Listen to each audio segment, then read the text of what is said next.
ahead. I'm just gonna go around.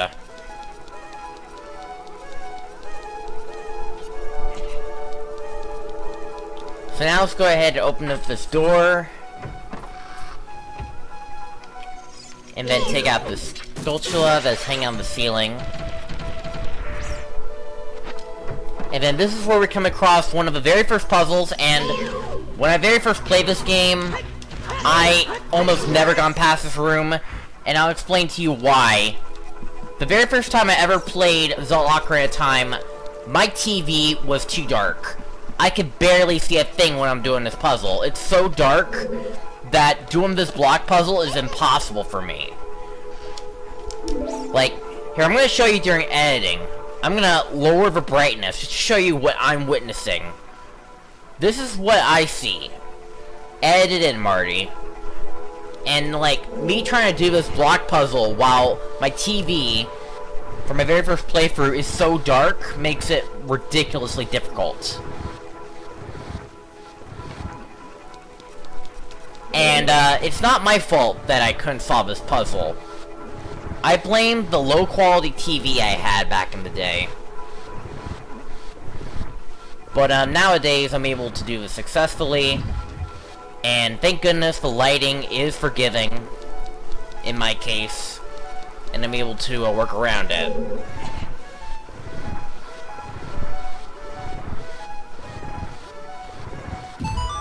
There we go, now we made a little progress. Now let's go ahead and climb up this ladder, that's what we're gonna do next. Once you climb up this ladder, there's this little rope way, of course. Nothing over here, actually, but, go this way, push this block. Because we're gonna be coming back here momentarily, and I'm gonna explain to you why in a moment, but first and foremost, I'm gonna go push this. There we go. Drop down.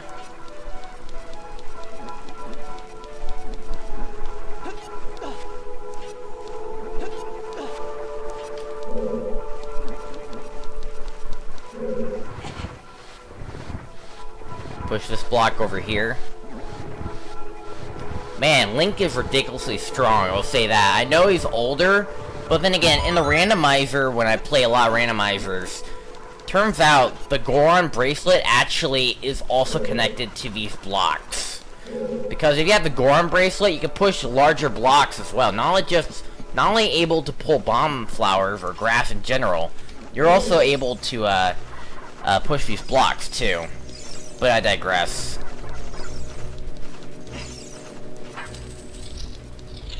Before I do this room, let me do one quick little thing. Excuse me for a second.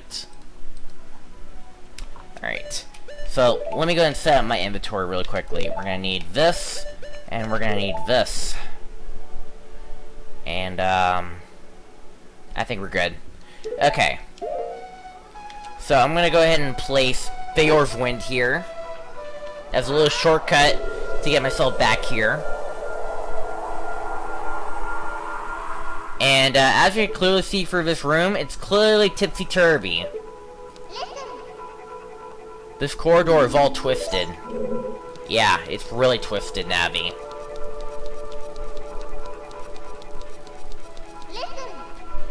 Watch out for the shadow monsters that hang from the ceiling. What do you mean by shadow monsters? I'm just gonna go ahead and admire the fact that, there is a treasure chest, hang on this wall here.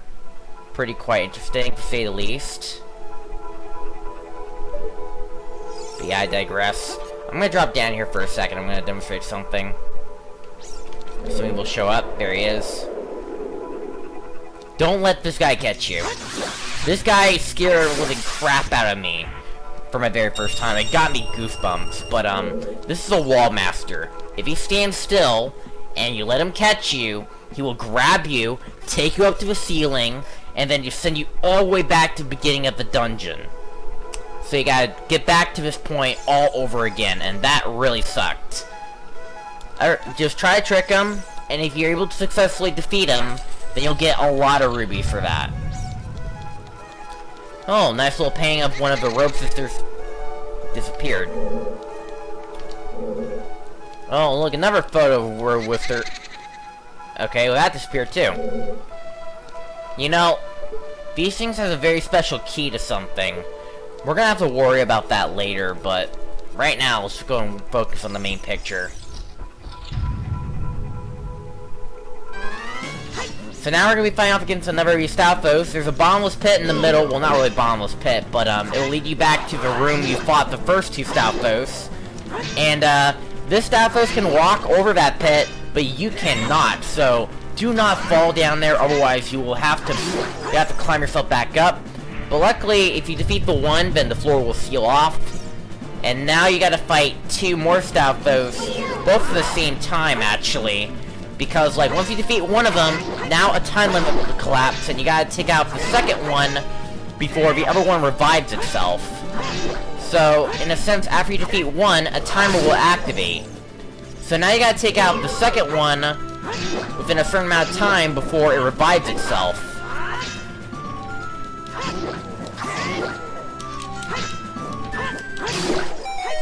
But if you're fast like me, it wouldn't be too much of a big issue. But yeah, that was the mini-boss of this dungeon, so that being said, once you've done that, you will open this chest, which will contain the dungeon item. Which is the fairy bow. And the fairy bow is basically your slingshot, but as adult Link. And it does a lot more compared to your slingshot. But, instead of slingshot seeds, it uses arrows, so that's really good about that, is that it uses arrows instead of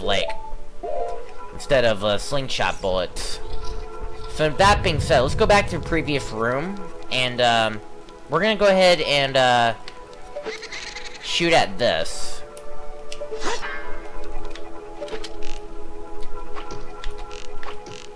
My aim is doing terrible. And these guys can be really tricky. Well, at least not this first one, but once you shoot all three of these portraits, a Poe lady will come out, and you gotta go fight this guy. He will turn invisible, so you gotta basically avoid him whenever you can, and just let him reappear. When he reappears, that's your chance. Pro tip, use Deku Nuts. If you use Deku Nuts, he will reactivate in an instant. So, that's pretty much a pro tip for speedrunners.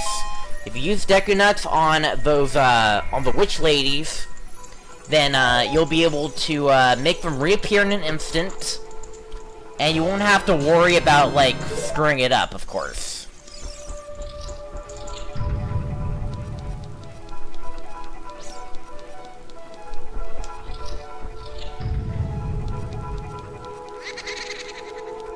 Anyways, go into the next room where you're going to be doing the same exact thing. But this one's a little bit more flimsy this time. Never mind. I did nobody's business, of course. But overall, the blue Poe lady is exactly the same as the red one. A lot of these Poe ladies have the same formula, of course.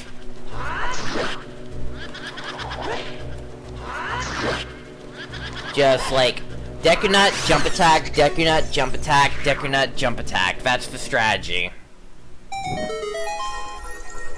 Like, jump attack does like double damage.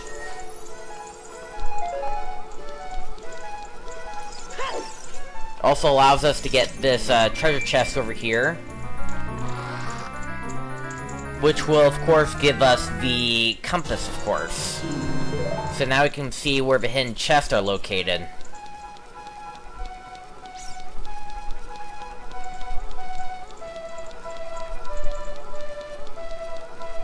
As you see now, there's another locked door here.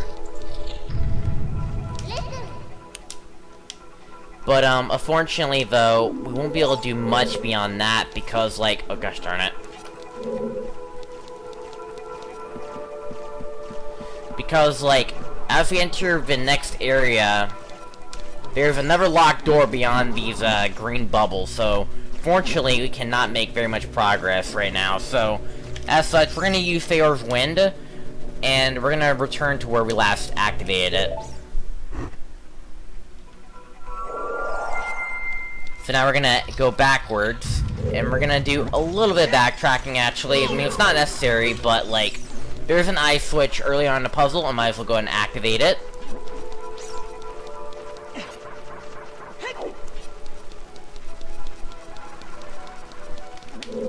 It's right here. Fire at that, and it will drop a treasure chest. If you open the treasure chest, it will give you a few more arrows, actually. I don't know why I activated it, because I'm already, like, one arrow away from being full. But I figured, well, I'm gonna go ahead and try to grab all the treasure chests I possibly can, so might as well use advantage of it while I'm already at it. Not to mention, there's also an earlier way I can do this anyway. So I don't know what I was thinking, but whatever.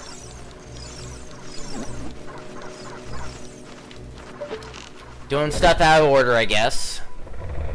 That's how my brain works, I have no idea. So anyways, you hit the switch, it will turn this twisted corridor into a straight corridor. So now if you walk across, it'll be more normal.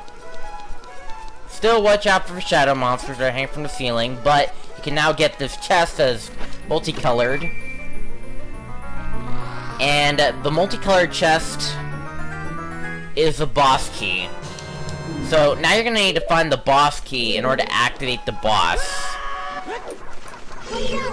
And it isn't that hard, I'll say that.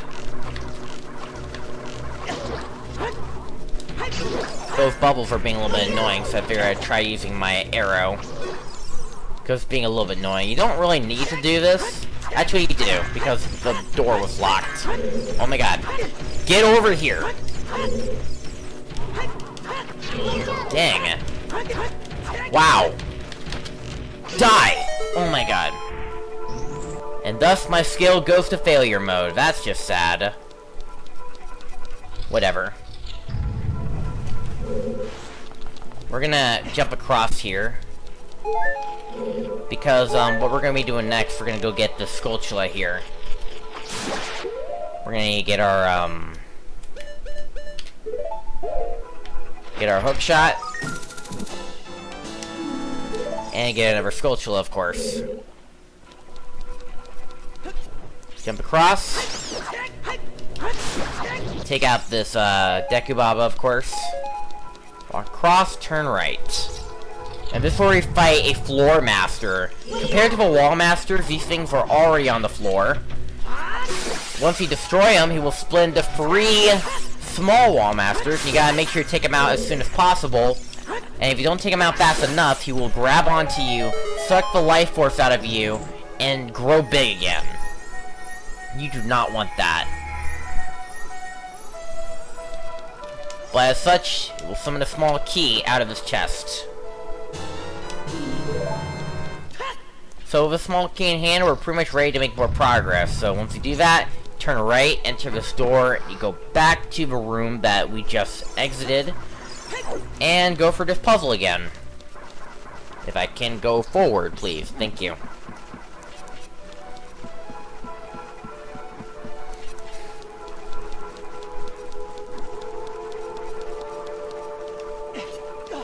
Let's go up here, I guess. Oh, camera.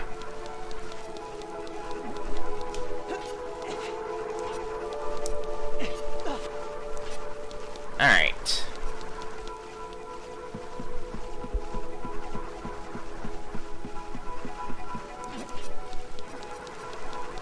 So, now that we're back up here, let's go ahead and, wait, turn around, I almost forgot. You gotta shoot at the eyeball first. To re-twist the room.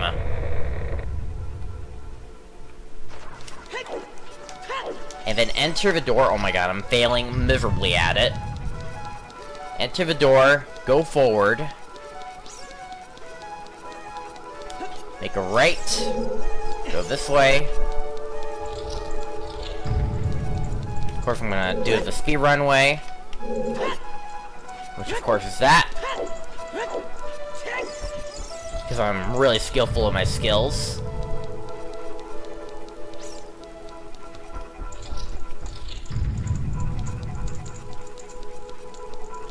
Get across this room, of course.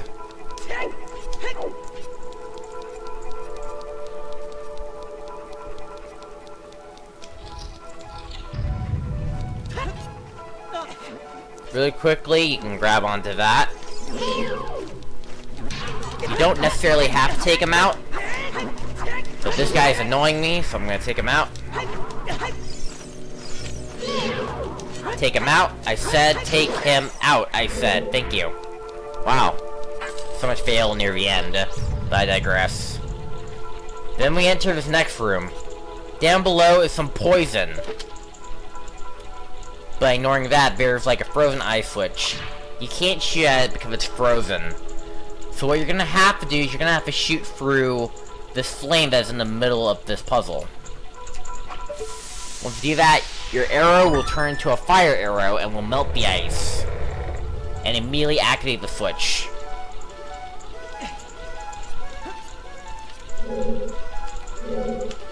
Figure out where I'm going. I need to go that way.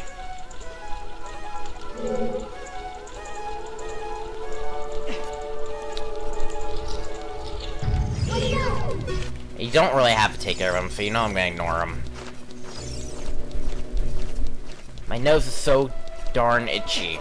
It's annoying. Drop down here. We enter this little bit of this checkered board type of game. If you go over here... this is basically leading back to that older room. And, if you play the Scarecrow Song...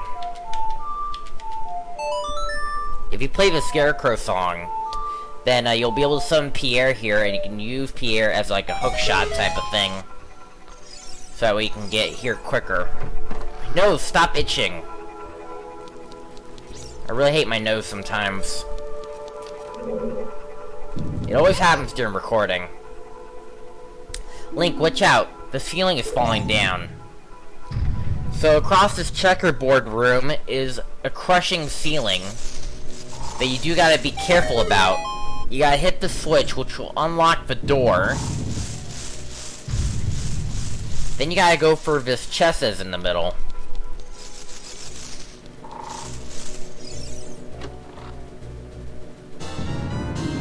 It's a bundle of arrows, of course.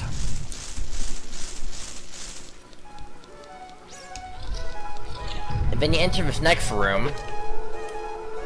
And look, there's another poster portrait. Let's go and shoot it out. And now we gotta do this little miniature block puzzle. So, you push that, here. It's really tight timing, I will say this, but here's how you do it. You push the first one, then you pull this fake block. Then you push this one, free. Go around the side. Push that. The timing is probably tight, but not too tight.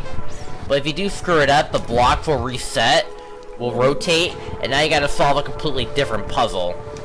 And that could take you a lot of time, especially when you have to rearrange some of these pieces.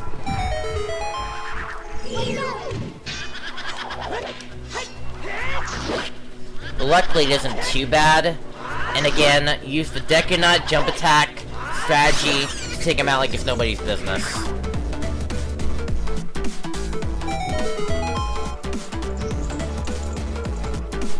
Just like that.